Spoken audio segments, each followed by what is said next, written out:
National Sheriff's Association filed a lawsuit. Illinois Sheriff's Association, there's several of them. The Illinois Sheriff's Association filed a lawsuit against the state saying that it's not fair that we expect the same out of a part-timer, but we don't prepare them, nurture them, and train them to do the same job as a full-timer. So the state said, well, we're going to change this. Everybody had to have a minimum 400 hours of training. If you become full-time, you had to have 480 hours. And that works in our favor because now we have a much more professional police officer.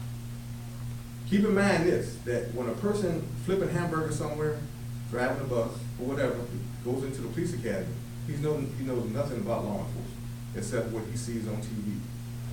How many of us always said, I know the police job because I watch Cops on Saturday, stuff like that. Everybody think they know what the police officer's supposed to do. They have a cousin, but twice removed, and you talk to him on the phone twice a year, but you know about police work because my cousin's a cop, stuff like that. And the thing is, we find out a lot of it you really don't know because you really don't get that exposure. You really don't, and unfortunately. But the thing is, we learn from TV. Unfortunately, security officers and new police all learn the same thing from TV until they actually get training or get some experience. And that's unfortunate because media and movies and things like that set the mindset for society.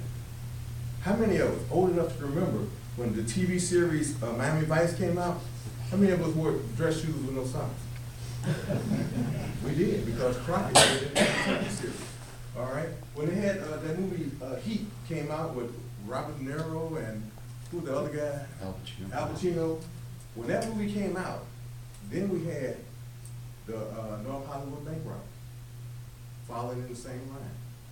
In 1979, it was two guys that got caught robbing a armored car in Chicago, and they said they saw it a month prior on the TV show, and they thought it looked like a good idea, and they tried it. All right, but now everything you see in the movie, you're gonna see on the street eventually, and we can relate to Boys in the Hood.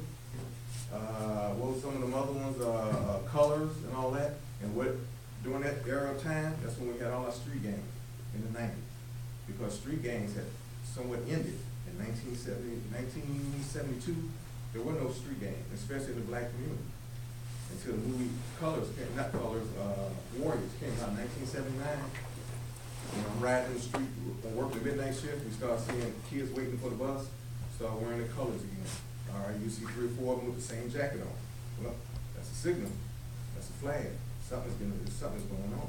And our street gangs started developing. And those movies came out at the same time and started developing that mindset of bringing on the gang.